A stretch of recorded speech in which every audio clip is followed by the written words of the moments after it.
Hi. Nobody's watching this yet, so I'll some more crisp here. I'm fucking starving. I've had 3 bags of crisp already.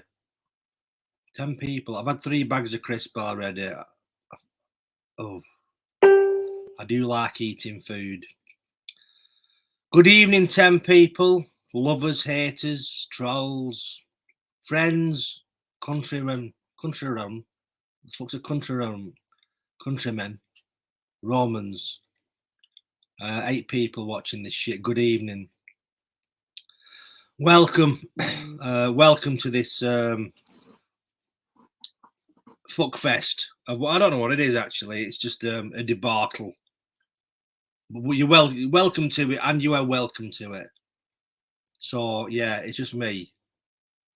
Don't feel like you have to chat. I'm not asked. I'll just hang around. But the good news is, I'm back on TikTok live, and the good news is, I have Maltesers.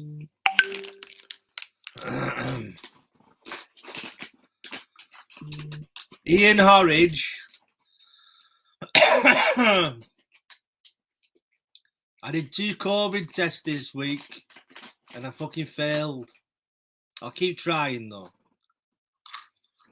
Good evening, Early Bar. Ian Horridge is a gentleman. I'm going to be doing an additional YouTube channel with. I'm going to be doing an additional YouTube channel called the Checkered Truth. Aunt P, Nicole, good evening. 16 people watching this shit.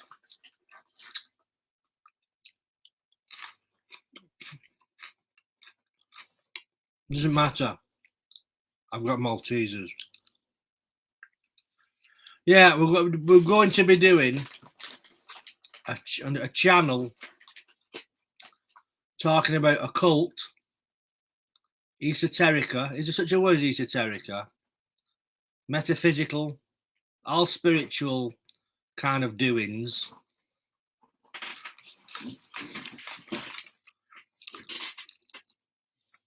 And I think it's going to be centered around the fact that me and Ian are Freemasons.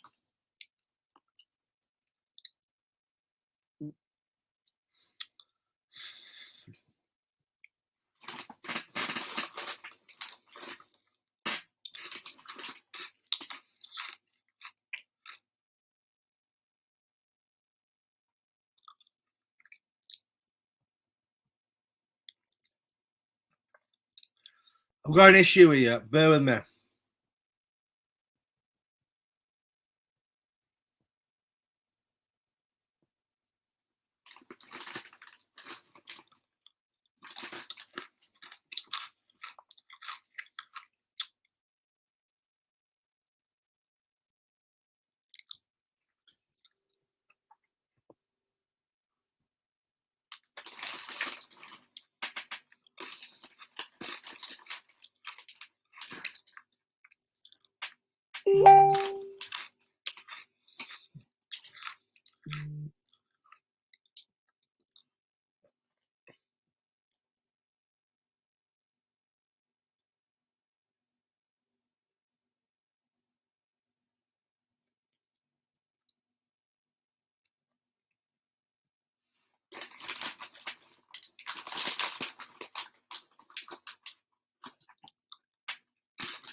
Good evening. Sorry, I've got an issue to fucking attend to here.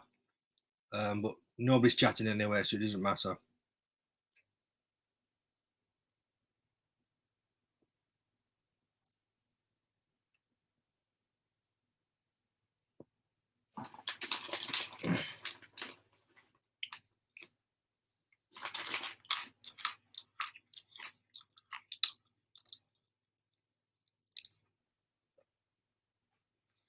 Good evening, Becca. Are you well?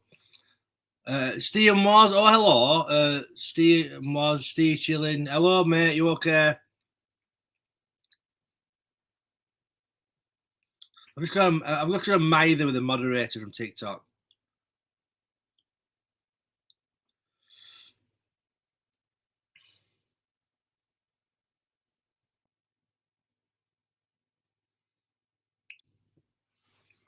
Hello, PJ, Ian Horridge. Good evening, Mr. Ian Horridge. My ears are messing it. I've got headphones on. How can you say your ears are a fucking mess when you're like alongside me? This is the channel where we don't care about hairstyles. Right. I'd like to introduce the people who are watching, all 27 of you. Mr. Ian Horridge. He's a fellow Freemason. We're going to be doing a side project channel called the Checkered Truth, which is going to deal with the occult. Is there such a word as esoterica? Yeah, to stretch. Yeah, it's Greek, I think, isn't it? Occult is it's going to be about the occult, esoterica, metaphysical stuff, spiritual stuff, interesting stuff. It's not really for backward people, you know what I mean? There'll be no like the people ripping shit out of each other and stuff, you know. But just we like Mr. No pressure, Ian. Don't feel pressure. There's only 28 people watching you. It's not like a live broadcast from fucking the White House or anything like that. Right. It's more than I'm used to. It's probably more than Biden's got right now, viewer-wise. He doesn't know though, does he? He's just fucking. He's just got an image of a wet tea bag in his mind. You know what I mean, kind of thing. That's all he's got. But would you like to introduce yourself to the rabble? Ian? Sure. Yeah, nice to meet you all. Thanks for having me on here. Yeah, as Jimmy said, we're both Freemasons. I'm a 32nd degree Mason. And we're not going to be obviously divulging lodge secrets and things in our channel, but we are going to be addressing a lot of things that most people aren't privy to so far as information. CIA files, how the world really works, just things to get you questioning what you've been told, really, so that you can either choose to look at it and go further with it, or you can disregard it. This isn't us telling you what to think. It's just basically, hopefully, it raises some questions, and it'll be for entertainment purposes only, mostly. And that's about it, isn't it? Really? Yeah. Ian's a modest man, but he's very well read. I'm sorry, this isn't a Freemasonic symbol. It's hiding Maltesers that I'm chewing. Ian is very well read in occult and esoteric matters, and it's very fascinating. And I think you lot will find it fascinating too. You know, a big thing that fascinates me is a document. We can't really go on about it too much. There's a document. Did it change your life, Ian? The CIA Gateway. Yeah, it's the first thing that I read that kind of stemmed into that was a book by a guy called Joseph Selby, and it was called The Physics of God, and it was talking about how reality really isn't a fixed thing. It's almost illusory or illusionary at this point. It's it's all energy and how we interpret it, and it's all linked to our own minds. Well, when I stumbled on the CIA file gateway process, it basically confirmed it, and they knew everything that was going on. They knew how it all worked. They knew how to manipulate us based on our own power of our own minds, and basically recruiting us to create what they wanted rather than what we would choose for ourselves, essentially. And we were totally clueless about it all. So it's a very powerful file. It's a solid 3-hour read if you really look at it and try to absorb it all. So it'll have to be broken down probably in a few parts to make it digestible for the masses. That is the first thing I want to get into. Is that, and was it discovered by accident, or was it released? It was released, I think, in 2001, and the CIA.gov website has what's called its reading room, and when they declassify things, they kind of put them out there. There's laws about releasing the information, but it's never when it's relevant. It's never when it's we're still learning about JFK, for Christ's sake. It'll be 50 years till we find out about 9/11. So they hold on to it till people kind of lose interest, and then they slip it in. Well, the gateway process was a project done in the late 80s, I think, with the Monroe Institute in it was in America. I think it's in. I'd have to check, but I think it was in Pennsylvania somewhere. But it was basically experiments to do with consciousness and meditation, and they figured out that people could actually hack their own brains and produce the results that they wanted. So it wasn't an accident by they knew it was going on, but they had this group tested out for them. So there was a film, Men Who Stir at Goats. Are you familiar with that film? I've not watched it, but I understand it's about is it about a think tank or something like that? Like about a special branch of the army that dealt with like telekinesis and like this kind of spiritual kind of stuff. Well, would you think the army did actually delve into this? There's a whole section on not only gateway process, but there's one called Project Stargate, which is about remote viewing. And what they do is basically everything essentially is connected in either energy terms or even fungus. Like when you eat like a magic mushroom and it like pops your mind open to the all that is. We're all linked in this way, and it's something that they don't really tell us. All this idea of separation really isn't true. So what they would do is they would get something from those coordinates, whether it was like like it was longitude, latitude, or whether it was a picture or an item from that area. And just because of the association with it, when they train the subconscious, they could actually access that area and draw a fairly accurate diagram of what it was they were trying to view. So there's people now trying to remote view like the other side of the moon and Mars, and that's even if it's what they told us it was in the first place, It's mind blowing. We're going to be talking about the power of words as well. What I'm sorry, I've got a mouthful of Maltesers, which isn't like spiritual or anything. But I can't help myself with them either, mate. I just drank that box and been done. We're all related to Maltesers in one way or another. That was another CIA file that's yet to be released. Right. But if you don't like Maltesers, don't trust them. That's it. People bandy so many toxic words about and things, and they don't really realize the energetic consequences, do they, of language and what they're saying.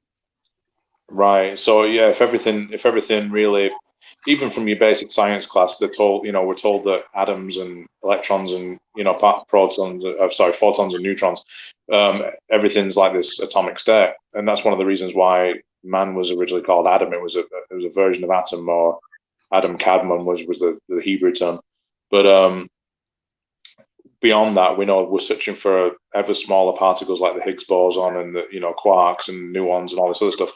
Essentially, it's all energy. So if you've got a series, just an energetic suit, whatever you put into it as a vibration has an effect or a change on the environment that it creates. So if you're saying things that you really don't know what they mean because our language has been changed over the years, you can create a false image for people because how do you know where you're going if you don't know where you are? So like just an example is everyone pays a mortgage, right? So mortgage means mortal gauge. They've got you in a death grip and it's 30 years, right? So they hide it in the words and they're telling you what they're doing to you. Like even, the good one now, obviously pharmaceuticals with all this COVID stuff and pharmaceuticals come from the term pharmacoma, or to kill with poison. It was a Greek thing. What is that pharmaceutical kind of derives from? Yeah, it's from use of poisons. It's nothing to do with health whatsoever. These are the words that they tell us that it means, and we go along and believe it because we've just always been taught this language. But it's all false. The true languages were really Hebrew and Latin are the ones with the true knowledge, and that's why they're not really taught to. If you're not Jewish or you're considered goyim or whatever, you're outside that clique. They don't teach you that language, and they don't teach you Latin anymore too because it just reveals too many secrets. So you can't learn Latin on Duolingo or fucking Hebrew. I mean, you could. You probably could search it out, but it's like it says in the Bible, isn't it? Truth is for the seekers. So you almost have to like really make an effort. Nobody's being taught it, I don't think, in schools. I mean, maybe the odd mystery school here and there, or if you're in Eton or something, where you're with the upper classes. But I mean, I was taught German, and I was shit at that. So I could yell Schnell at somebody and order a beer. That's about as far as I got with it. But I know Acton. the Latin terms. Well, excuse me, it's not COVID. Man, why am I saying to people it's not COVID? I'm behind a fucking screen. You know, you're so fucking. You cough near any fucking town. It's like that. That's another example of how they mind control people now. That if someone coughs near you, you fucking jump out your fucking skin. I don't. I'm not asked, but a lot of people will jump out the skin if you cough. Russell Bland claims to be taught Latin. Go and speak some Latin, then you prick. But what was the thing with Latin? Is it used in magic, or is it? Yeah, a lot of the terms, let me think of a popular one. I mean, so just addressing COVID, the Latin term for sheep is ovid, which it's really similar.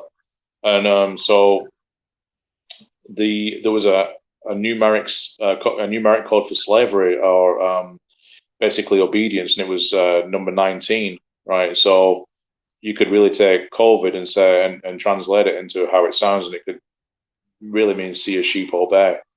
Which and this isn't disrespectful to anybody that is, we're not designed to look. We're not told to look for these things. We're told how powerless we are, and basically how useless we are. We're just random beasts knocking around a rock, and we always need these middlemen to get us to where we need to be. You need a priest. You need a doctor.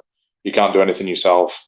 So this isn't me slagging anybody off because they didn't see it. I've just read a lot of weird things. But I chose to read them because I don't like being duped. Nobody likes to look like an asshole, and this is one of the things they do to us, and they mock us with it too. I mean, they'll put it in your face. I mean, Michael Jackson was wearing masks in the 80s. It's been coming a long time.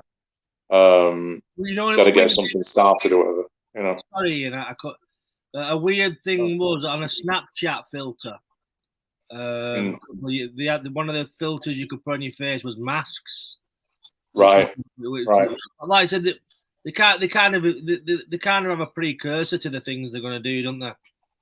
Yeah, I mean, there was a big mural in Denver Airport where all the kids were wearing nationality flag masks, and things like that. And there's a lot of old films so. When people start seeing COVID-23, don't be surprised because the programming's already out there for it. They're setting the scene with a few movies, things like that, and it's all about quarantine camps and FEMA style. Horror, dystopian freaking nightmares that sadly people are like cheering for right now. I mean, we just saw this 75 years ago in Germany, didn't we? I mean, it's for your safety and shows your papers and all this stuff. It should all be free will, and this is how the Nuremberg Code even came about, was this kind of stuff. How are they going away with violating the Nuremberg Code, or have they got around that? I think if you went into Asda and asked 10 people if they knew what the Nuremberg Code was, probably 9 would say it's a racetrack, or it's a, they wouldn't have a clue. So it's through ignorance. It's through. Sorry. No, it's just lack of true education. We're just taught lies from day one, aren't we? That's what it boils down to. If you went into Goldburn Asda, to be like, well, I like their early stuff. I mean? But it's we all know where we are. But one of the things like I said, what fascinates me about you is your depth of knowledge and how well read you are. Because I've always been fascinated by the occult and magic, and is it possible to manipulate things via the use of ritual and sorcery, if you want to call it that, and that figures like Aleister Crowley and stuff like that. Right. This kind of man he made it on fucking Sergeant Pepper. David Bowie's referenced him, and he's quite Aleister Crowley. Would you call him? Wouldn't say Satanist. The occultist. He was called the Great Beast, wasn't he? That was his nickname, I think. I mean, Bruce Dickinson from Iron Maiden is obsessed with him and made a film about him. He is kind of he's definitely an interesting figure. Yeah, exactly, kind of thing. Jay-Z as well has been seen wearing Crowley's kind of catchphrase, if you want, was "Do what thou wilt." Right. The whole of the law, which kind of means I take that's please your fucking self what you do. But is it that literal, or was it not that literal?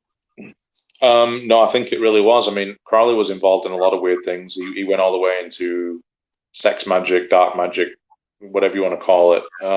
He held ritualistic orgies, allegedly. I mean, I wasn't there, it's before my time, and I'm a married man anyway, so you wouldn't catch me either. But he's an interesting character. He's also a Freemason. Now, this is what kind of gives us a bad name in the sense where, I joined Freemasonry basically being a conspiracy theorist, and I wanted to join to see if any of it was true. And if it was true and I knew about it, I almost felt like I was doing myself an injustice by not seeking that higher knowledge anyway. Because if you can't, not necessarily if you can't beat them, join them, but if you've tried telling people, hey, there's a lot of weird shit going on and you're just not paying attention and they ignore you, well, you don't need to subject yourself to it. You can step out of that role into a higher perspective. And that was my goal in Freemasonry. But Aleister Crowley is obviously a really well-known figure, and it's guys like him that give us a bad name because he is misunderstood. I don't think he was necessarily purely evil. I think he just understood what it was to bend. The real definition of magic is not wands, and they did use wands to focus your attention, but it wasn't like pulling rabbits out of hats and things. It is basically imposing your will in a noticeable change on your reality. That's really what magic is at its essence. So a guy like Aleister Crowley was willing to do whatever means it took to see those changes, and oftentimes it does involve things like ritualistic sex and occultism, blood magic, things like that, where you have to have a real vested interest in what it is you're doing. So the more you're willing to sacrifice, normally the quicker and bigger your results, and that's why we see so many weirdos these days, because power really it seduces people, and they seek it at all costs, which is not the way. It's not the way to do it. Most Masons I've met obviously have been just great family guys, but Masonry, unfortunately, seems to be it's a recruiting ground for these kinds of groups, because we're already taking obligations to be truthful to each other, to keep certain information to ourselves, and that's very desirable to groups like the Illuminati or Opus Dei or Hermetic Orders of the Golden Dawn or Order of the Phoenix. These are all groups that are actually doing this stuff, and you'll find so many celebrities and so many people in power that are involved in this that obviously they know something we don't, and that's what we're going to try and bring to the light. I mean, Masonry at I can't say your level, at my level, is just men in suits eating meals, and that's it. That, you know what I mean? It would be nice if there was like a naked virgin on an altar in Britain. You know what I mean? We were all cavorting around in hoods and things. It's not a bad not a bad Tuesday night, really. But I think in life in general, everybody's searching. Everybody wants to know what's behind the door. The door, wherever it is, where there's a door marked private, everybody wants to know what's behind it. I mean, for example, you see a concert and everybody wonders what's going on backstage, and you're thinking there's all kinds of fucking debauchery. It's usually just a lot of fucking bored musicians tuning their instruments and reading fucking Daily Mirror. You know what I mean? Kind of thing. But in the same with Masonry, I think what's going on in there is a pentagrams fucking everywhere, and the devil rides out, and all this kind of shit. But it's I'm not even missing a goal, at this point. So it's my meetings are very similar to yours too, mate. Because I've only been in about 3 years, and I've not seen anything at all to substantiate any of these wild claims. I mean, there's guys in there definitely that are thinking, and that's what I joined for, was to meet similar-minded people that we can get together, talk about these big ideas, and see if we can work something to our advantage maybe in it. Not at the cost of anybody else. This is just us working on ourselves. But that's why I joined, and I enjoy the camaraderie and the meals and stuff like everyone else. But I didn't join it to be a country club member.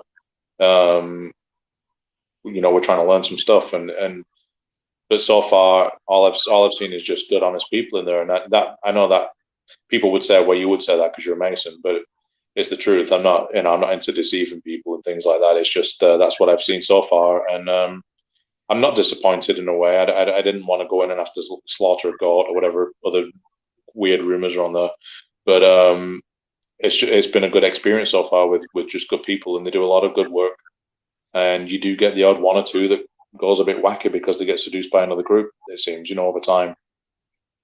It's like any other I don't know. It could be like any other organization. I mean, I'm sure the top CEOs of Amazon are involved in some dodgy fucking stuff, and whatever big out, Sure. it could be fucking eBay. I mean, on the shop floor, you have people who just fucking pack boxes and just fucking take the money and are oblivious to what's going on. But the further in any ladder that you get up, you're removed from what's going on, I suppose. But I think any corporation, sorry, mate, I cut you off there. Just go ahead and finish up there. Let me cut you off. Answer. So like an interesting thing is like that company Wayfair that went through a lot of conspiracy theory lately with, I'm sure the people that work there don't see any of it, but when you get, a wardrobe that's called Alejandro and it sells for 25 grand, it looks like something that came from IKEA, and they're saying that they were shipping kids and things in these things, and it was like a code for like ordering basically trafficked people, They denied it all, of course, and things like that. But if you look on the Wayfair website, you will still see what seems like extortionately priced, very normal items, and oftentimes the names match that of a kid that was missing in another country. So, there's no smoke without fire, and it kind of leads you into this whole thing that happened with Evergreen, didn't it? In the canal where they blocked the whole trade routes and all that stuff. Corporations definitely. I mean, even the word corporation, it means a ration of corpses to run that thing. It's a dead man entity, Right. isn't it? Yeah. So, and you'll spend your life in there if you let it. So. And there was a thing about that Comet Ping Pong in that James Alefantis that is in Washington DC. That restaurant was, and that was kind of their website was iffy as fuck, and they said there was we have two pizzas left over from last month. They might not survive the night. In quite bad condition, and you know what I mean, and then Barack Obama ordering spending $65,000 on hot dog and pizza. Yeah. You know what I mean, kind of thing. And it's I mean, the symbology. Just the symbology in the logo alone is very Baphomet in a way. It's all stars and comets and all that stuff. And I mean, Comet Pizza, of course, it makes sense. But James Alefanti's got some very dubious photographs on Twitter and Instagram where he's like, he looks a weird fucker, doesn't he? Let's be honest. Covered in blood and it could be staged blood. I don't know. Yeah, just a weirdo. Holding a Daniel O'Donnell CD with lipstick on or whatever. You know what I mean? Weird as fuck. Yeah. Very strange. And, they said he's one of the most powerful men in DC. Well, how good's this fucking pizza that is, how much power do you get from flipping a stuffed crust? It doesn't make any sense when you start really digging into it. And then they get the guy that came in and tried to shoot it up, and they do a lot of these false flag shootings too with the MK Ultra victims and things like that. But it's, is that not just a good way of saying, look at this crackpot, this is why we need to get rid of guns? It was probably a staged guy that didn't come in and really do any damage. He just made a news article, Because there is, and there always has been, a massive war on consciousness. I mean, a lot of this stuff we're saying, no, because this isn't the normal kind of conversation that's had on this channel to this extent. Right. And a lot of people will kind of be experiencing cognitive dissonance or what the fuck's this up. I'll just completely reject what you're saying because it's too much for people. A lot of the time, the reality of things, it is too much for people, so they kind of reject it and watch Love Island or just check their Instagram and things like that. But there is, and always has been, a massive war on consciousness to keep us in a kind of almost a dreamlike state of, or just in a state of so much anxiety about having to pay bills and having no money that you can't think about anything other than surviving. Which kind of, they're turning the fucking screws now, aren't they, with the gas and all this shit about food shortages and that. petrol shortages and stuff like that. But on a deeper level, I mean, most of the food you buy in a supermarket now is very low in nutritional value. A lot of it's got pesticides in it and fucking chemicals. Your water has basically heavy metals in it, chlorine, fluoride, you know, other things as well. You know, and they spray chemtrails. You've got the EMF waves off your mobile phone. You know, there's so many things to like, and also one of the most polluting things is the television. As you said, it's called a broadcast. Right. Cast as you cast a spell. We're going, like I said, to deviate slightly. Sure. There is words are very powerful things. People do not realise the gravity. I mean, this is a true story, and I'm ashamed of it. I told you, Ian. I had an argument with my mother. My mother was pissing me off, and I said to somebody, "I wish she was dead." And 3 weeks later, my mum died. Right. You have to be very fucking mindful and careful with your use of language. You don't realise the intent of what you're saying. But getting back to what I was saying, we spell a word as you would cast a magic spell. That you spell a word as you would cast a spell. A broadcast, a television program is a broadcast. They're basically casting a fucking spell over people. Even the term programming is even exactly. Again, you know, and you know, talking of writing and spelling. Sorry, mate. Talking a magical right. A magical right. We write. Right.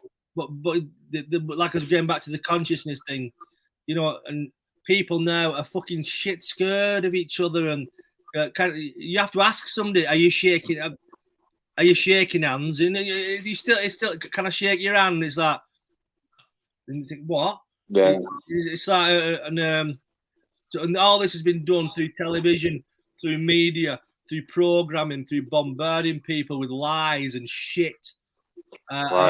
So the Human Cool Tools mentions the Tavistock Institute. I'm sure you know a few things about the Tavistock Institute, Ian. The Beatles liked it. Oh, please! Oh, come on! Come on!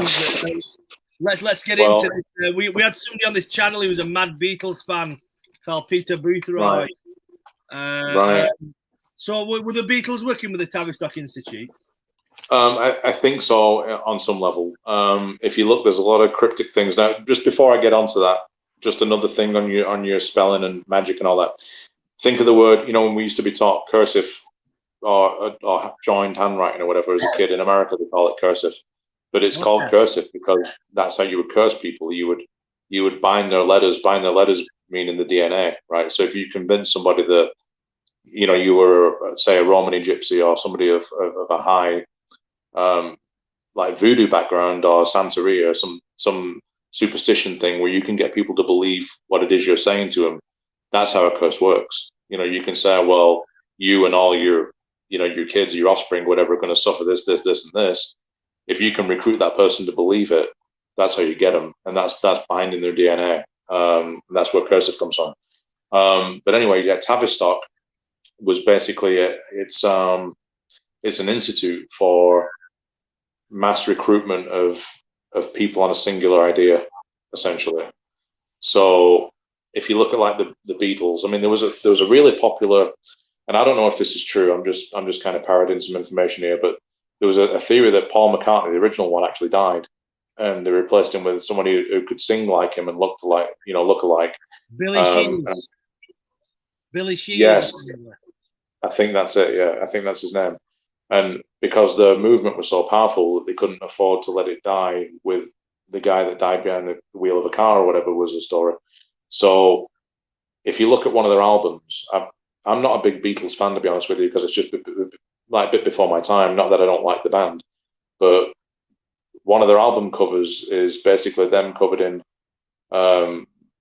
blood and baby doll and they pulled apart. You know, dolls all over it. What the fuck was all that about, you think? So it seems to me like an adrenochrome reference. You know, did they sell out to that level to get that level of popularity? I mean, when you think about Um, it, sorry, Ian, when you think about it, mm, how wholesome life was in the '60s and stuff, and we could mm, accept that kind of image now as like because everything's degenerated. So, but to put an image of dolls and blood all over yourself, and this is pre fucking Alice Cooper, and then yeah, so that must have caused a fucking. Was it ever used that, or was it never used that image? I'm not sure, but it is definitely out there. It's a very strange thing to put out there if it was just a random image. And some of the music, as they got later on, you could tell it was heavily influenced by probably DMT trips and ayahuasca, perhaps these rituals. They were pretty big into the retreats, weren't they? And the Yeah. spiritualism of it all. I mean, if you examine the words like "I am the walrus" and all this other stuff, or "Yellow Submarine," I mean, what are they trying to tell us? Is it allegory for something? Because I think if you broke it down, it would mean something totally different. And I think that's what the Tavistock Institute is all about. It's about getting something popular out there that we can kind of hum along in our heads, and it just helps create an image or create a situation or a reality. Yeah, they must have been into Alistair Crowley though for him to make an appearance on the. I think there's two images of Alistair Crowley on Sergeant Pepper, a young one and an old one, isn't there? Right, right. So I'm not sure, mate. To be honest with you, I'm a bit out of my depth on the Beatles because there was just so much information out there. I never made it to that really. it just fascinates me. So do you kind of think that the Tavistock Institute was heavily involved in the songwriting? Yeah, I think it's a recruitment thing for the masses. Like a modern day version would be something like the Super Bowl when they do the halftime show, and it's just so chock full of symbolism. The last one was written by, what was his name? The Weekend. The weekend, Weekend, I think. a lot of these But it's videos. I spelled mean, to be honest with you, I it's really spelled like weird. his music. Whether I'm a mind controlled fool, I really think he's a really talented fucking musician. But they don't really work with shit, do they? They only kind No, of. And there's one of his videos called Starboy, where mm, he's smashing a house up, smashing a room up with an illuminated cross.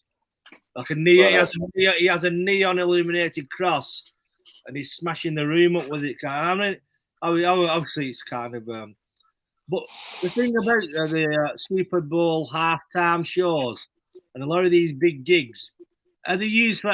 And sorry, I've got a cough. Are they used for? Speaking of, sorry, it's so embarrassing. Are they used for energy harvesting? Well, I think a lot of it is if you get people excited, you can harvest that kind of energy gives off a frequency. So depending on what kind of excitement, whether we're told that fear is exciting when we watch horror movies and stuff, and that can all be, it's all a vibration. If you looked at the Super Bowl from last year, you had basically this guy, The Weekend, and he spells it The Weekend like you've been weakened in a sense. Oh, It's a misspelling. so he doesn't spend it. So is it not the weekend? I thought it was the weekend. Is it not? No, is it the weekend? I think it's the week and then ND. Yeah, I think he's how he spells it. I might be wrong, but if you look at the video, he was running through tunnels underground. He was Okay. surrounded by people with these masks on that showed just their eyes. It was like almost like a panda.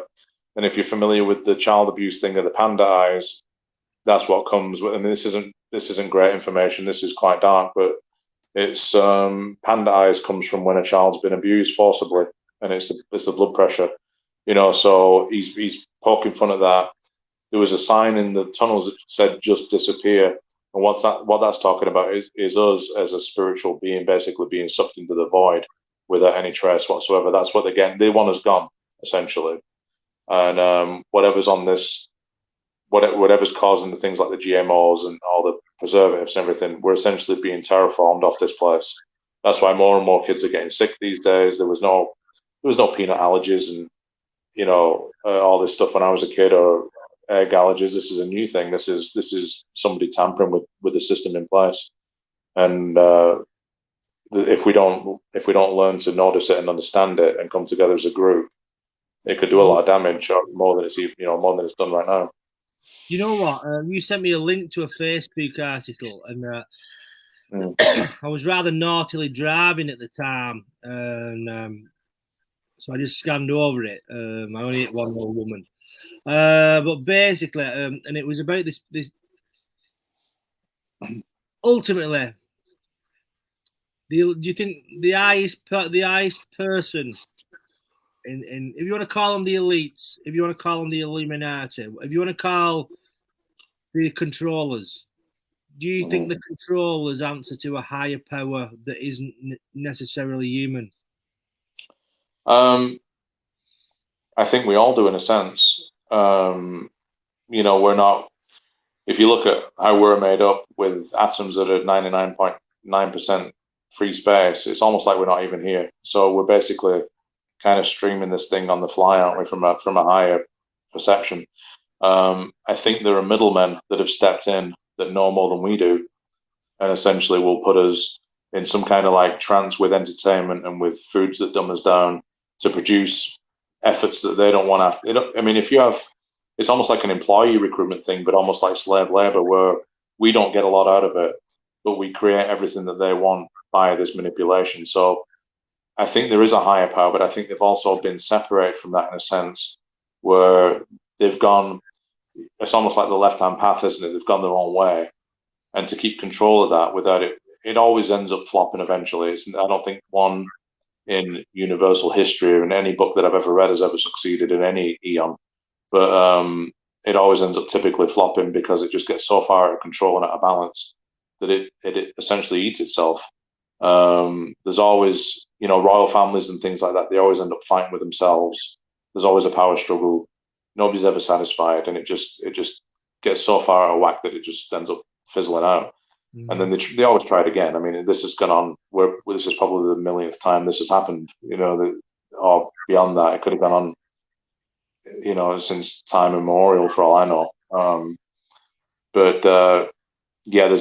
think there's definitely a higher consciousness, and it might be the same consciousness that just separated itself, because you can't have a good story without a nemesis, can you? No. And if you were wanting to experience everything that was, you'd have to create these characters in order to have that experience. It's so you mentioned blood magic. Now, people who carry this out, it's basically you write an intention and they drip blood over it. Would that be correct to a blood magic ritual? Essentially, yeah. It's called basically blood over intent. So if you're an electromagnetic matrix and you take something with a high iron concentrate and you've had a vested interest in inducing yourself through a little bit of suffering to achieve a goal, that's the way blood magic essentially works in a very basic way. That makes, normally if you think blood magic, you think, well, what the fuck are you doing? But when you explain it like that, it just makes kind of like perfect sense. So it does to me that the frequency of the blood will change, because everything is vibrations and frequency, isn't it? Yeah. And it just fascinates. The old law of attraction thing fascinates me, and the words, the power of the words, and the power of how we speak to ourselves. And if you're constantly saying to yourself, "I'm no good," I'm right. too fat, I'm too ugly. If you're constantly speaking to yourself like that, it's your subconscious kind of obeys what you're saying. We have to be kind of mindful of our use of how we communicate with ourselves, never mind everybody else. Yeah, self negative talk is one of the, it's one of the things that we're programmed into, again, because we're always told that we're not good enough. There's always all these commercials out for makeup and plastic surgery and supermodels and perfect people that just don't really exist without all this Photoshop and everything else. What it does, it gives us a false sense of image of what we should be trying to aspire to, and of course we always fall short. So you can't really sell anything in the world at all if people were 100% content with how they were. Yeah, marketing would be dead, because you'd only get things as you needed it. So it's a great sales pitch, but this negative, it conditions us to talk negatively about ourselves. Well, I don't have a six pack, or I don't have a, my beard's gone grey, or some girl might think, she might want plastic surgery either because she's seen a magazine, and it's just not fair. What it does, it makes us think we're not good enough, and so we tell ourselves that, and we just keep buying more and more and consuming, trying to bridge that gap. It's a great sales pitch. Fear and manipulation are both great sales pitches. Yeah, I suppose it's like the controllers are like an abusive partner. You know what I mean? Right. Who kind of like keep you down, saying, "Well, you won't get anybody better than us. You won't get anybody better than me. Look at the state of you. You know what I mean? I can do better." And I suppose we have been abused as a species. When you think about it like that, we have been quite abused, haven't we? We have. I mean, a lot of people are in trauma, whether it's their own relationships, whether it's fear of lack, not got enough money or food, and we're all told this scarcity thing all the time, like populations out of control and everything. It's all bollocks. It's all bollocks. It's something like if you could get everybody with the same population density as New York City, you could fit everyone in the world in Alaska. And who's counting these people? Because we've got dead people voting these days. So there's no checks and balances. We're just believing whatever we're told. And you get some tosspot like Prince William saying, "Oh, there's too many babies being born." Well, you've had 3, dickhead. Lead by example. Don't be telling us that we shouldn't be breeding and enjoying our children or whatever. You've done a lot of it. So, who's the hypocrite? Is it me that said, I don't believe in any of this and I had 4 kids, or is it you that's preaching to people population's a problem and then you go ahead and have your own tribe? It just doesn't make any sense. And so it's one of those things really where you're getting people that separate themselves from us. You got the Queen in a golden hat and everything that's worth millions, preaching austerity measures for her people, allegedly, even though she's from Nazi Germany lineage. It's all false. When people figure out all this shit for themselves, the reason it has to be gradually released is they burn the fucking place down, because they'd just be so sick of the lies they'd be sick to the stomach if they knew what the truth was. Do you know? I'm my mind flits all over the fucking place, Ian. So you'll have to bear with me, and everybody watching will have to bear with me. But something that really kind of alarmed me was, do you remember when Kate Middleton was giving birth and she was in hospital, and an Australian radio company show pretended to prank her, prank the hospital and pretend to be the Queen to get to speak to Kate Middleton. Do you remember this? And then the nurse. I didn't see this. No, this is new. Go on. The nurse who put the call through hung herself a day after or something. But 2013 this would be, and as soon as that came out news, a fucking chill dropped through me, thinking that fucking woman's been murdered. Was she by chance hung back? Was she hung from a doorknob by chance? I'm not sure. We'd have to look. We'd have to research that. Anybody in chat who knows about it? It was basically an Australian radio fucking DJ. And when they do these stupid fucking pranks, the Kate Middleton was in hospital giving birth to that fucking kid. Anyway, this fucking nurse received a call that purported to be from the Queen, and put the call through to Kate Middleton, and that nurse was found dead. She'd hung herself shortly after, kind of thing. And I just remember thinking, fucking hell. But what is the symbol? Is the symbolism of doorknob hangings? Yeah, doorknob hangings come from basically when somebody knows too much and they try to spill the beans, and it's like a warning that, we got to you before. It's one of those things where, like in the olden days when there'd be a kingdom or a village and they start putting heads on spikes to warn people not to mess with us because we'll do this to you. It's exactly that kind of thing. Black Dahlia said it's because she got loads of hassle and lost her job. That's why she killed herself. I don't know. That could be a good official story, but it sounds a bit extreme. I mean, I've lost jobs too, and I'm still here. You know what I mean? You'd have to be pretty in the pits, wouldn't you, to go through that? fucking, I'd be hanging myself every fucking week, me, if I ever, you know what I mean? Like the jobs Right. I've off from, you know what I mean? But Then yeah, you'd be more Democrat. but what was I going to say?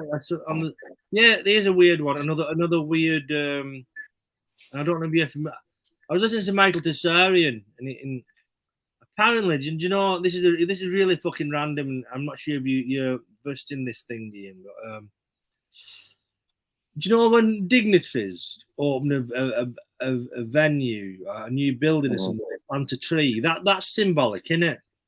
Are you familiar with that symbolism? I'm not, but if I had to guess, it would probably be something to do with the tree of life symbology with that business and having some success. Yeah. Esoterically, if Like I I had to said, guess. I'm just picking your brains here, because like me and Ian, if you just joined us, 41 people, we're going to be starting a YouTube channel called the Checkered Truth, and we're going to be talking about stuff like this, trying to like peel back the veneer of life and just you just see beyond what we're told and what we're told to think, and the stuff that's presented to us, and a lot of lost history, and a random leap again, Ian. Are you familiar with the Tartarian Empire? The giants and all that stuff. I don't know what there was an empire that's been omitted from history called the Tartarians, and I wonder if you knew much about them, kind of thing.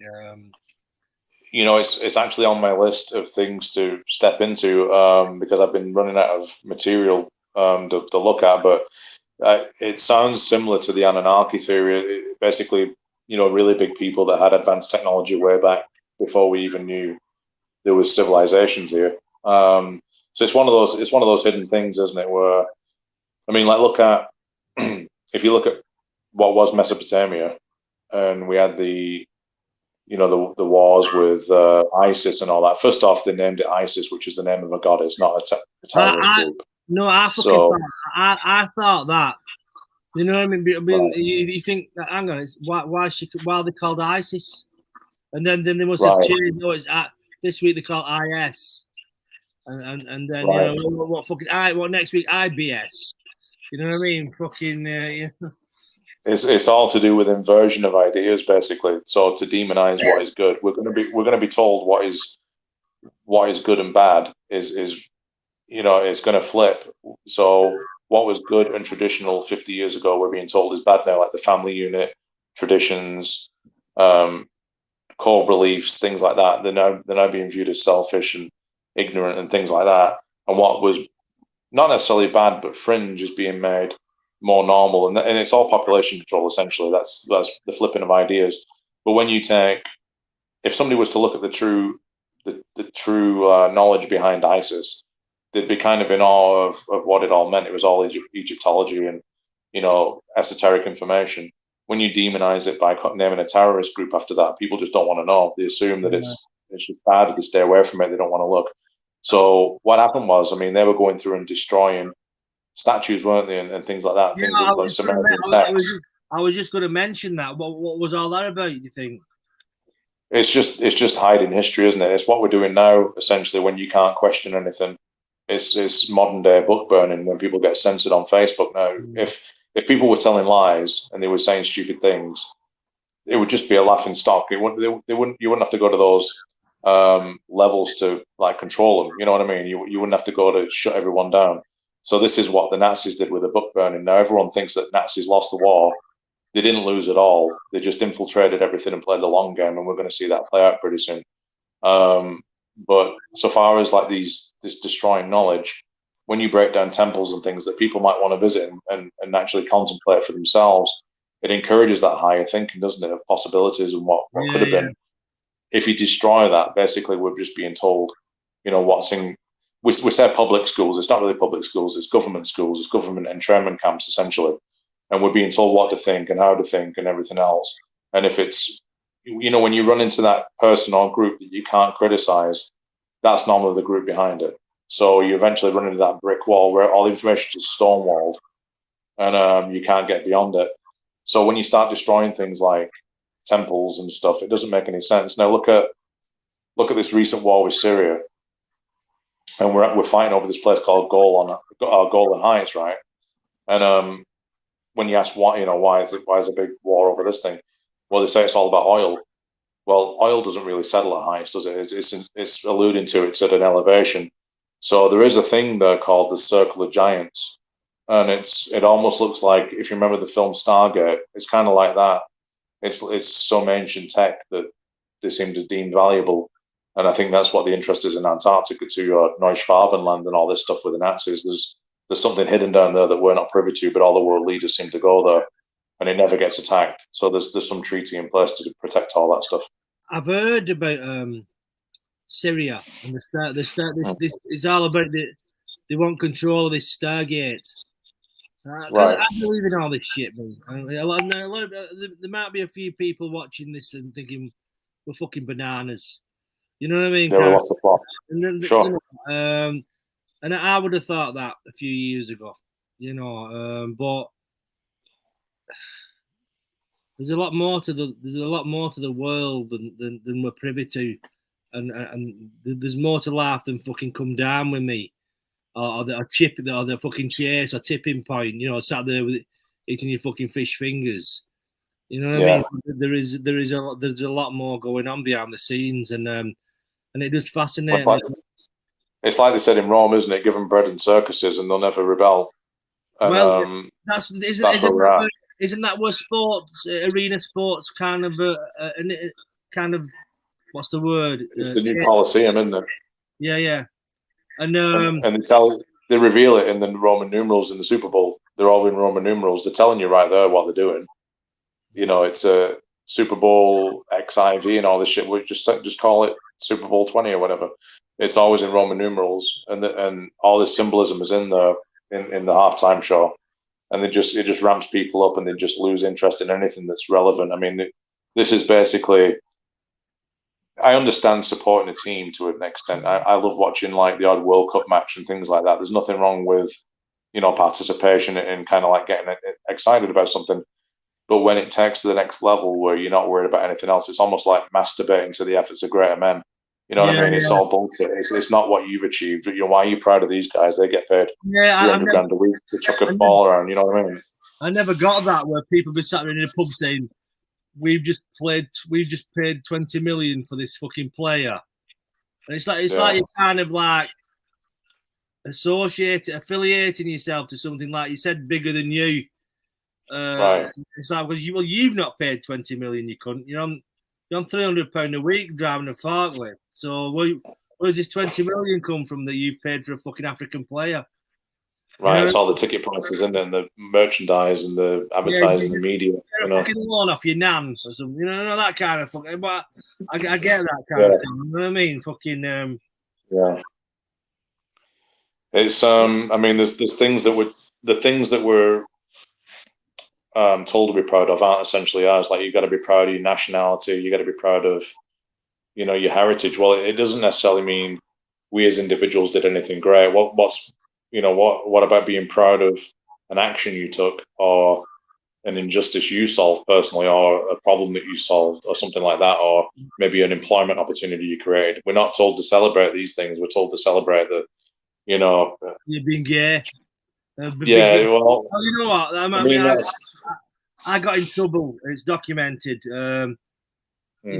The thing is with gay pride and all that. Okay, you're gay. We get that. So you can prance around and all that. You're gay. We get it. But other than being gay, what do you I'd say if somebody was in that fucking march, I'd say, okay, right. Other than being gay, what do you do? Are you a good sportsman? Right. Are you an architect? What do you aspire to be? What do you like doing? Why just kind of prostrate yourself, for fucking pardon the pun, to under an umbrella of sexuality? And that's what it is. It's they should. I've always said this, but they'd never do it. Have a festival of life where every race and sexuality and fucking gender has a big fucking party. Right, and represents themselves and celebrate the differences, right? They wouldn't do that. because obviously they want people divided, and you know, when one group parades itself against other groups, it causes antagonism. You know what I mean? It brings out tribal antagonism from anything that's different to you. You kind of feel fear for it, fear against it, and like, you know, exactly. That's all these groups and subdivisions and anti-vaxxers and vaxxers and That's the next one. That's the new one, isn't it? It's definitely, you know, and they tell you to trust the science and you're more intelligent if you've just believed somebody on TV that got paid to tell you what to think, essentially. No, the thing with, like, it's okay to be yourself. I'm not, and I don't want this to get misconstrued in any sense. It's okay to be yourself, express yourself, and be the person you want to be, and that's everyone's free will. When it stems onto other people's free will is when the problem rubs. So, you know, you don't want, like they talk about. I mean, look at what they're teaching kids in school these days about all these alternative ideas, and it's not necessarily that the alternative ideas are a problem. It's the fact that the children are so young that they would eventually figure out what they wanted as they matured. Now, I don't let my kids watch adult movies, whether it's hetero or anything else. They just don't need to know it. I want them to be kids. I want them to enjoy their childhood. And when that's taken away, it's basically blending them into this world that is being created by this, for want of a better word, this new world order. And what it does is it's almost like a new religion in a sense, where we're all told that we have the right answer, or we're all the best, and there's no middle ground, and we end up just fighting over scraps at the end of the day, while the people that are pulling the strings just walk away with everything, as always happened. So if we could recognize that and celebrate differences and appreciate each other for who they were as a person, regardless of what it is the private life revolves around it. That's just, if somebody's nice with me, I'll be nice with them. It doesn't matter where they came from, what they do, or what, you know. That's the end of it. And I would hope I'd be judged on my actions rather than just something I chose as a preference. That's not who I am. That's just something I do. So if I, you know, see an issue and I have the integrity to try and solve that issue, that would be something I'd be proud of, rather than just because I'm British and I fell out of somebody's fanny in the Northwest. I mean, that could happen to anybody. You know, it's like being proud that you've got blue eyes or you're tall. It's just an attribute that you were born with. That's not something you achieved. It's just something that fell in your lap as you came out the hole, isn't it? I mean, many years ago, about 10 years ago, I became very patriotic, and I was listening to an album by the Kinks called the Village Green Preservation Society. I don't know if you're familiar with the album, Ian. It's a very paints I've been England. at the country a long time, so I've been paints England in a very kind of, you know, the village green and tea on the lawn and all. It's a very nostalgic album, and on the strength of that, I had can you see it? St. George and the Dragon tattoo. I don't know why, because I don't feel like Bruce Lee said, under heaven there is one family, and like when everybody's divided in that, you know,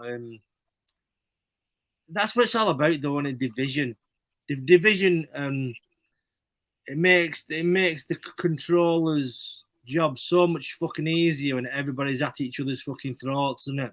Well, we police each other, don't we? Essentially, if you're outside your bubble or you're out in lockdown or whatever else, and it's what they did in Nazi Germany. Again, this is how we're going to convey. Hopefully, through these series of videos, we can convince people that this is still a real issue. This didn't die out with Hitler. You can't kill an ideology.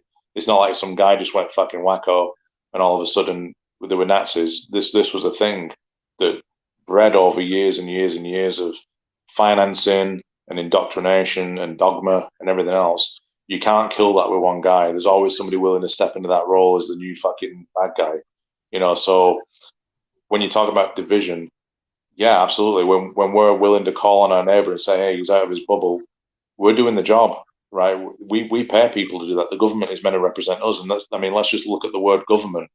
Government, right? It's the mind control.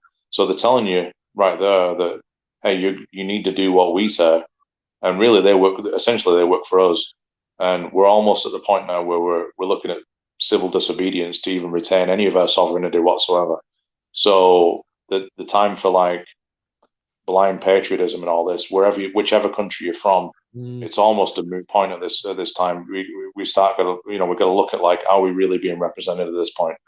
Joe Biden. I mean, I can use an America reference just from being there for so long, but Joe Biden, he came in and he was on this promise of like, they made Trump look like a bad guy and everything else. Well, we're in this inversion times now where what's good is bad, right? So yeah, Trump was unpopular because of the way the media spun everything. But if you look at what he actually achieved, he's not a bad guy. Like he actually achieved quite a lot for the country. So when you get a guy like Biden, we're already at war again, right? Petrol's up $1 a gallon. The middle guy is paying for it. The middle class are paying for everything as usual. It's back to business as usual. And that's even if he is the guy they say he is. I mean, there's so many like Bidens on TV. There's like 6 of them, So I think we're really watching the end of a really bad B movie at this point. There's going to be some shit fallout that it's going to be. Let's just put it this way: it's going to be a very, very strange 5 years. So, it's almost like there's a John Carpenter film. I think it's 1988. It's from They Live, and in that film, there's tent cities. And stuff, and this is 1988. Was that nearly 30 years ago? Oh, so over 30 years ago, and everything in that. If anybody's never seen the film They Live, and it just fucking, it's kind of like a documentary, isn't it? About it is, and even the technology behind the idea of that movie is banned. So there's I think you might be familiar with this, but he'd put the glasses on and he'd see what the truth was, right? And he'd take them off and he's like, holy shit, what's going on? So the glasses were based on a chemical compound called dicyanic blue, which was a deep blue cobalt dye. And if you put it between 2 lenses, it cuts out so much of the visible light that you actually see the astral or the spiritual world behind it. So if you had a double glazed window and you injected it with this chemical, you could essentially see what was beyond the veil, right? That's what we're getting at with that. So that's where the glasses come in and out. Now, this chemical, it's not harmful whatsoever. It's just a simple dye, but it's got a higher security clearance than heroin, high-level explosives. You have to be like the top fucking dog to get access to this thing. Now, there's versions of it. Yeah, you can buy. I mean, you can buy what's called Aura glasses on Amazon, but it's like it's like everything. It's a dumbed down version just to satisfy your curiosity. It's not the real thing. If you could make this compound, you could step out here like Jesus Christ and blow people's minds with it, because they'd see shit that they just weren't ready to accept, and it would change the whole sense of reality, and we're just all one blended energetic soup of fucking spirit and consciousness, essentially. So that's what that movie's alluding to, is that when you put those glasses on, you see what's really behind the person, and it identified who was a real human versus who was some possessed entity. That's what it was getting at. That's I didn't even know that. So was John Carpenter in the know? I'm not sure. I mean, he has a lot of strange movies, so he probably knew something. He has a lot of horror films, doesn't he, and stuff like that. So, well, I mean, how to the point They Live was somebody involved in that fucking film must have been privy to some information or other, I mean, just to give a more recent example, look at what was Iron Man? Was it Iron Man 2, where there was the terrorist? He was a Chinese guy and all that stuff, and it was really an actor. You remember that one? Was it Iron Man 3? It's been a long time since I watched an Iron Man film, kind of thing. So he was called the Mandarin. It was a bad guy called the Mandarin, and he was played by Ben Kingsley, I think it was. And so anyway, it turns out he wasn't a real guy at all. He was an actor. He was like some failed college actor. And they actually made them change that script because it was so close to reality. At the time, they were pounding this Osama bin Laden narrative, right? Well, he never existed anyway. It was a guy called Tim Osman, a fucking CIA guy. So what they were getting at is there was an actor. Hang on. So Osama bin Laden never existed, no? According to some files, I mean, there's FBI files where look at the name Osman and Osama. It's like they do it in anagrams because they take the piss all the time. So this guy, Tim Osman, basically we spent trillions and trillions of dollars chasing a 6'5" guy through a desert on a dialysis machine. I mean, that's a bad movie right there. Right, so... there was a Chubby Brain joke, and he said, Osama bin Laden, why don't you get the child support agency after him? We said they'd fucking find him in 5 minutes, like, you know what I mean? And yeah, that's it. I mean, if you really wanted to identify these guys, and if you look at the clock now, it's 11:11. We're on a good point.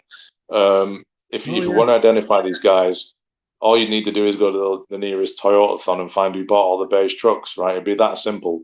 They've got a Twitter account that went back to London, so that's bullshit. I mean, if you can silence somebody like President Trump on Twitter, but you can't silence ISIS, that's a huge issue, right? They're controlling the information, which means that it's part of that mind control thing of what they want people to think, and that's what we need to. That hopefully with this channel, that's what we're trying to get people to just not think what we think. I mean, I think a lot of weird shit because I've just been around that. But well, do you know what? This is about questioning it. If you wanted till the channel evolves, we could do this kind of thing in the meantime on a different channel with you. It's entirely up to you. If I don't know if people have enjoyed this tonight. You know what I mean? We've covered a lot of weird things for sure. I mean, we kind of went a bit all over the place, but there's a lot of in-depth like fillers that we can put into each topic. You know.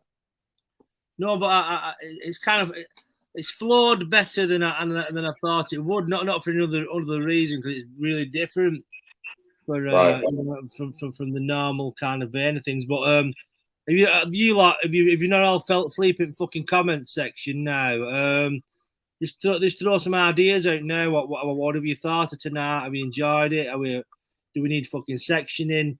What do you think? Exploring with Carl, he's loving it. Exploring with Carl, he goes exploring. It's kind of self-explanatory, but he's been to Jimmy Savile's house in Scotland, and he was on a bit going to Alistair Crowley's kind of. It's a shell now, isn't it? Bolskin house in Loch Ness. Well, I mean, that sounds interesting in itself to go and do that. Yeah, you know some things like that. But Ian knows a lot of people. COVID. Ian knows quite a lot of people involved in spirituality and the occult. Well, I don't know what's the right term to alternative thoughts. I don't know. Well, the term occult itself. I mean, they told us it's bad, didn't they? With like Omen and all these films, everything. Occult just means hidden. So occult knowledge is a perfectly acceptable term. It's just we're looking where we're told not to look, essentially. You know, because I don't give a shit. I'm not going to be told what to think by anybody. I'm just out there trying to dig through the shit, you know, and see what we find. Yeah, absolutely. I think people will enjoy what we've done, kind of what we will do. I mean, this is just off the cuff kind of taster. You know, it's a bit different. I mean, normally a lot of the live streams and stuff on YouTube are just so toxic. There's nothing really there's a lot being said, but nothing's being said. It's all people exposing each other and calling each other fucking names, and it's basically a playground for the middle-aged people. And it's just a narcissistic. But when you think about things like that, Ian, as well. I mean, you can make a fucking presentation on YouTube at 18th century art, and you might get 70 views. Now you can have some fucking mongs, sorry for the term, but ripping fuck out of each other. And it kind of it does very well, and that once again is YouTube being part of the system. Will promote or reward toxicity. It's all the algorithms, isn't it? It's the AI involvement where they don't want us thinking about these big ideas. They want us worrying about what Kim Kardashian's fucking wearing, and just people just fucking ripping fuck out of each other and falling out. Right. Like I said, even this, well, YouTube as well. I mean, this channel got a strike for talking about the jab. Yeah, we got a strike under medical misinformation. You know what I mean, kind of thing. So, sure. But and then I typed in. I was worried about people have been using certain terms for race terms and I typed one in YouTube. And loads of jokes about this certain thing came up, and it was acceptable. But we talk about the jab and things like that. But also, the toxicity, the people who create toxic channels, other people want to feed off that, because I think we're all in such a negative state of vibration now.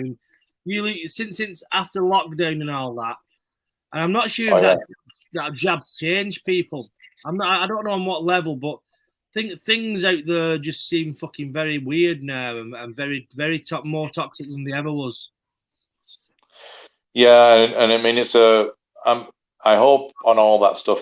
People go into this thinking that conspiracy theorists or whatever you want to call us. I mean, I identify as a fucking prophet these days, because of what we've been saying for years. Is essentially they started with masks. We said exactly where it was going. Here we are, and now there'll be, there's people getting 3 and 4 of these things. And I've been telling everybody, when you see COVID-23 come out, right then it's bullshit. You heard it here first. It's coming out. Don't fall for the fucking thing anymore. Just have your turmeric, your ginger, your vitamin C. You're going to be fine, right? This isn't medical advice. So forget the thing on the flag on the radio or whatever they fucking do. This is entertainment purposes, but it's all there for you to look at. Now, the jab in itself, the reason it's different, people keep calling it, immunization. It's not. It's actually an RNA code, isn't it?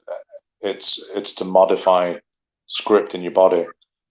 For that reason alone, I said I'm not going to deal with this. This isn't something I'm going to. Just the money involved, the people behind it. They've got a track record of things that I don't really believe in. For that reason, as a personal choice, I'm going to stay out of it. Now, a lot of people I care about have had it, and I hope that I'm wrong. A lot of people think that conspiracy theories go around wanting to be vindicated all the time. That's not. We want to be wrong. We want to be wrong on everything almost. It's one of those things where you can only basically make your own choice. When it comes to the problem I have with it is when they start attacking people's free will. Like, if you want to get it and you think it's the best choice for you, that's great. Okay, you do what you think you need to do to protect you and your family, but you can't project your fears on other people. You can't make somebody else protect you, in a sense. Like, Jimmy, did you drink a smoothie today to make sure I got rid of some cholesterol? It doesn't work like that. We're all responsible for ourselves. So when they start stepping on people's toes and saying, well, you've got to do this or you can't do A, B, C, and D, yeah, they're not really forcing you to do it, but it's definitely strong coercion, especially when people are losing their jobs.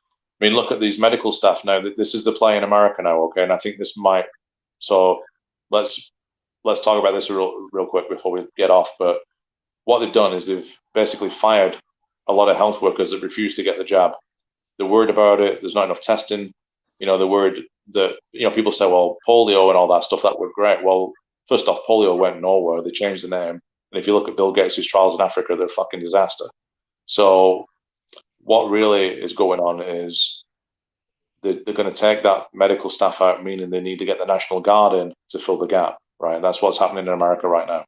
So when you get the National Guard involved, first off, not all of them are vaccinated either, and they don't need to be for another 3 months or something like that. So it makes no logical sense whatsoever when these medical professionals have been working in the field and survived it the whole time, right? It just doesn't make any logical sense. When you take part of the military and sink it into there, you've weakened the military, haven't you? You've weakened the defense. And how far away from, have you seen the film Red Dawn? Right? If you take the military... Well, do you think there's going to be a Chinese invasion at some point? Well, we're already there in a sense financially. They've been. It's not them. It's the people in charge. This isn't the people. This is the higher ups that don't. It doesn't matter where you came from. They don't give a shit about any of us. First off, but it's through financial sabotage, almost like where products are cheap and nasty. And we go from, because it boosts the profit lines of the company and everything else. And they've gradually, just these cheap, nasty products have worked their way into our everyday life throughout the world. So everyone's almost indebted at this point. So all you need is to take the military aspect out of it altogether. And you've got a government that's also very acquiescent to everything that comes from there at this point. The Biden administration is in China's pocket, isn't they? Right, exactly.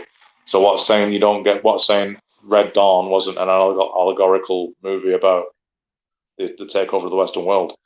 And is it through vaccines? Is it through cheap shit that we can't live without anymore? You know, they're pulling the rug out, and that's where it's coming to. I need to watch this film, Ian.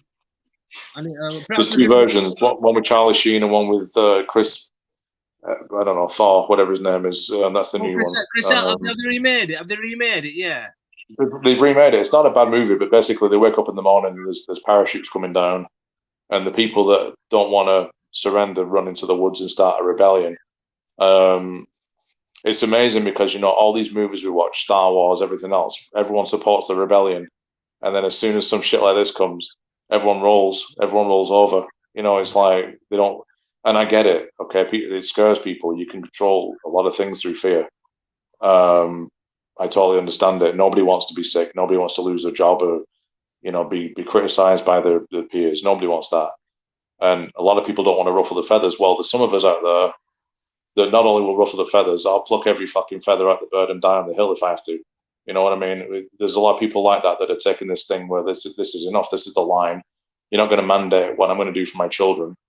You're going to, you know, you're basically stepping on freedoms around the world that, you know, freedom of choice, my body, my choice, doesn't just mean somebody that made a choice and ended up getting knocked up. I mean, it doesn't stop there. It means that if you're getting something forced in your body that you didn't want, that's the loss. We can't even say we're a free society at that point. If you can't choose what's in your body, what could you really choose at that point? Freedom's dead, isn't it? So it's now we're in 1984. There's no sovereign. You have no sovereignty over yourself if that's the situation, do you? No, that's it. I'm all for people doing what they want to do. If you want to defend your pot plants with a machine gun, you know, and you're not hurting anybody other than somebody that steps on your toes, I'm all for that. If you're a fella and you want to get married to another fella and that's your free choice, that's fine too. There's no problem at all. But when somebody comes for your freedoms, how you want to live your life, that's the real problem there. And eventually, you know, people support this because of fear. They'll support mandates for other people because they're scared of a certain situation. But eventually they run out of other people's fear. They run out of other people's freedoms, you know, and eventually they'll come for yours. So what they do to other people eventually is going to be done to everybody. And if nobody stands up for somebody when they see some injustice at whatever level, eventually there'll be no one left to stand up. And that's, you know, that's a real problem. Wasn't there some cleric in Nazi Germany? There's a famous quote in it. They came for the such bodies, and then I did nothing, and then they came for everybody else, and then they came for me, and when it came to me, there was nobody to stick up for me. So something like that kind of thing. That's exactly kind of what I paraphrased that off. Yeah, but exactly. But I think the next job for us, Ian, is to create a Checkered Truth channel, and get some tea coasters for sale and tea towels and things like that. But I've fucked my own ass off. I can't be fucking arsed. But you know, I think we'll conclude there because let's leave people wanting more. I think it's gone very well, and you've come across as a very good speaker, Ian. You're very articulate and knowledgeable about. Thank you. I appreciate that. Yeah. You know, no, you've come across very well, and I think everybody in chat will agree that you know, and you're very knowledgeable about your subjects. So the next thing for us is to create a channel, get everybody on board, and perhaps another live on here just to support or I could just throw the link up, you know, and just get people subscribing kind of thing. So right. But nice one. I've really enjoyed talking to you. Always a pleasure, Ian. Thank you to the chat. You know. Yeah, definitely. And just to add real quick, we're not trying to tell you things that are going to depress you all the time. What we're doing is we're showing you some problems, and eventually we're going to hopefully show you how to use your own mind to stop creating what they want you to create and create the vision that you had for yourself and take back your own power. I mean, nobody's going to give you your freedom. Nobody's going to give you power. You got to take it. And it doesn't mean you got to take to the streets and start fights. It's all done in your mind. True rebellion's in the mind. It's in reading your books, getting a deeper understanding of yourself. I mean, just look at like something simple like the food chain supply. Now there's truckers, you know, not getting through and everything, and the shelves are emptying out. Well, what's stopping 10 neighbours getting together and planting their own veg and then swapping them at the end of the week? You wouldn't care what Boris Johnson said. You've took it out of his hands, and that's what we're trying to do. We're going to take our minds back from the shackles and start making some moves mentally. Yeah, and you're going to have some on the, without giving too much away, on the subject of growing veg and stuff. You might have something people might be interested in in the not so distant future. Sure. You know. Sure. My interest is in assisting people to make changes that they want to make themselves.